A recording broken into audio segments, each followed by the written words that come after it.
Hello everybody and welcome back to the coolest dog training channel right here on YouTube. I'm Tom Davis, America's Canine Educator. Thank you for joining me right here today. If you're new here, welcome to my channel. Thank you so much for joining me. If you've been here for a while, thank you for your loyalty.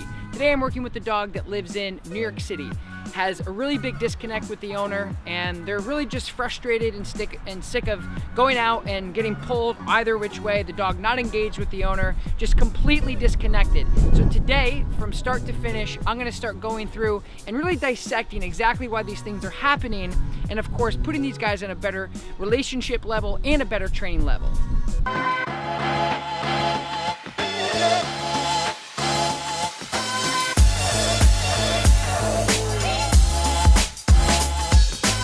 Okay, so let's go over what you want to work on.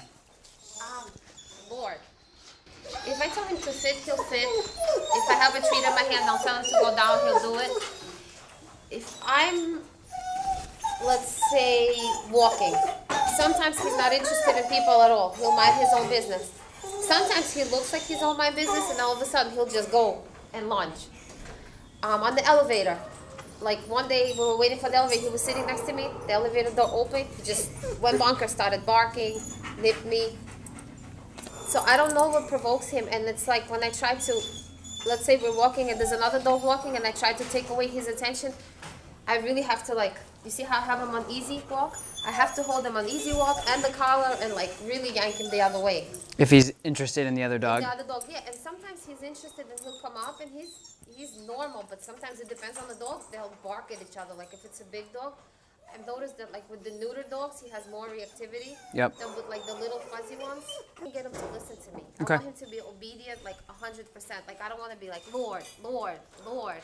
Okay. You know? All right, okay, so let me just see what he knows then. Okay. So just bring him out and just walk him around and let me see what he knows. Okay. Pet with me. And I don't want that. I always have to like do this and like struggle, like really hard. Hey, leave it. Leave it. Lord. Okay. Let's say we're trying to cross the street. Lord, sit. Lord, sit. Good boy. Lord. See?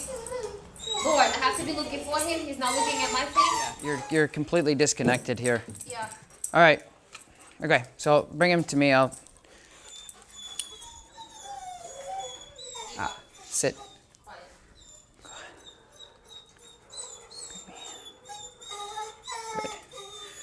Good. So the goal of the slip collar is to teach him what I want to do.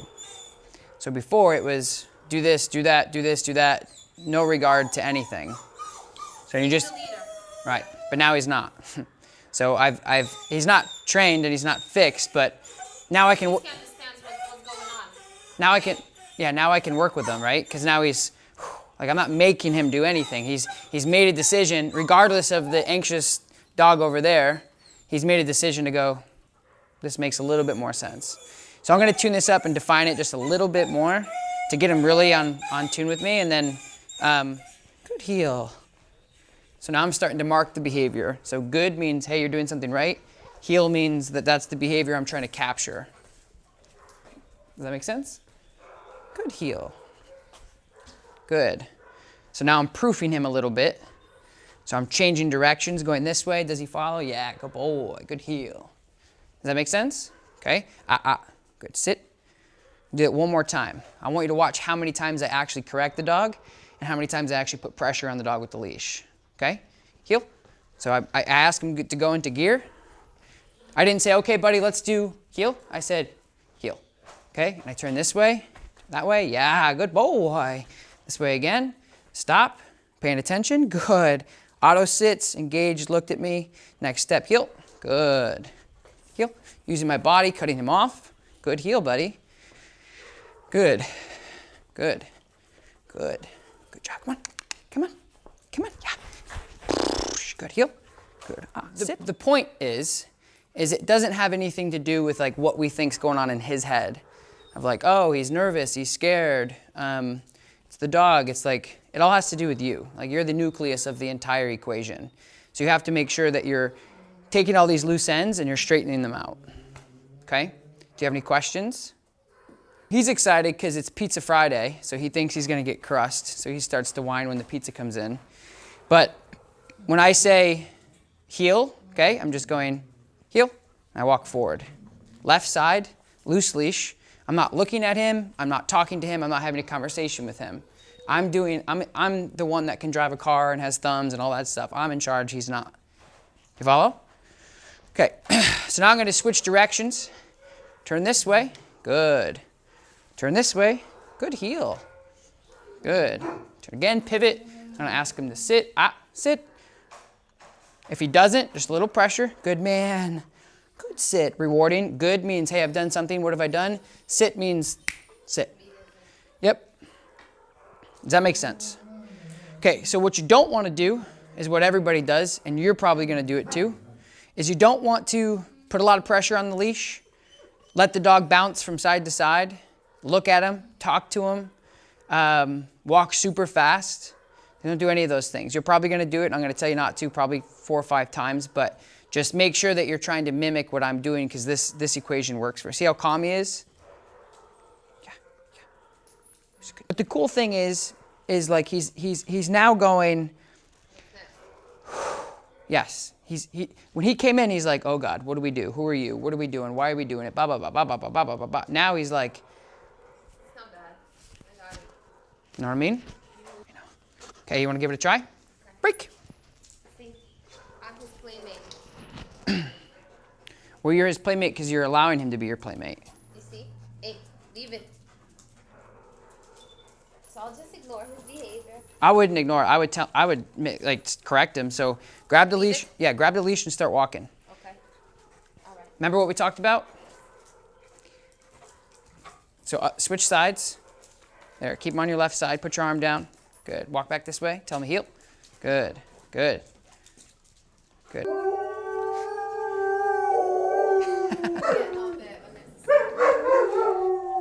Good. Turn the other way.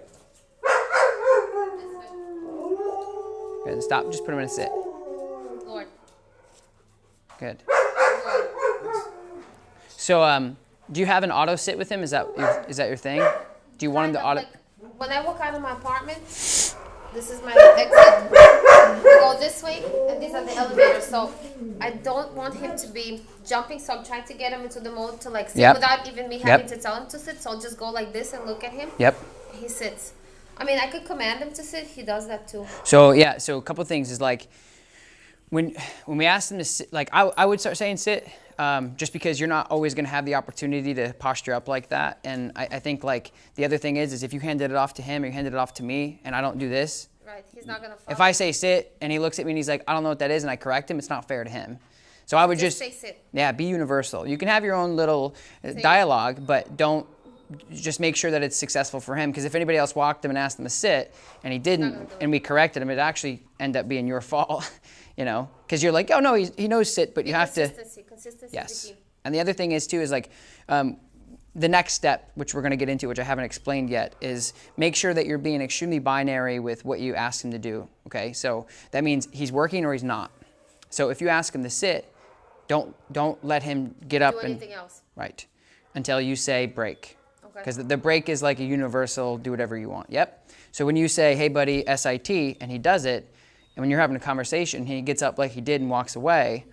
The micro of it is the fact that he's not sitting anymore, which kind of sucks. But the macro or the bigger picture is the simple fact that he's no longer respecting and he's no longer following commands. He made a decision to say, we're not doing this. Right. And that's what's bubbling up throughout your relationship is He's the leader, I'm the follower. So structure, right? If you just like kids, go to your room, they don't go into the room for 5 seconds and say, I'm bored and walk out, and you're like, oh, whatever. Because then that's going to bubble up everywhere. Do the dishes, 1 or 2, and then walk away. Go to school, a couple periods, and come home. You have to make sure that you're being consistent. It's not like a militant thing. You just say, and it's not your fault. A lot of people don't know that like the sit command or the heel command is something that should be used over a duration until you say to stop. I always tell people it's like a standard car. Once you go into like first gear, it's not going to come out of gear unless you put it into neutral and you tell him to brake. So think about it like that. If you ask him to do something, don't let him just decide that when he's do it anymore whenever he's ready. Yeah. Right. Still stand with it. So thank you guys so very much for watching this video. I truly do appreciate it. If you guys like this video, don't forget to like it, and of course subscribe to my channel. I really do appreciate it, and I'm really happy with their progression, and I know that the owner is more confident walking her dog now, and I think they're gonna make huge strides moving forward in the future. I will talk to you next time. Peace.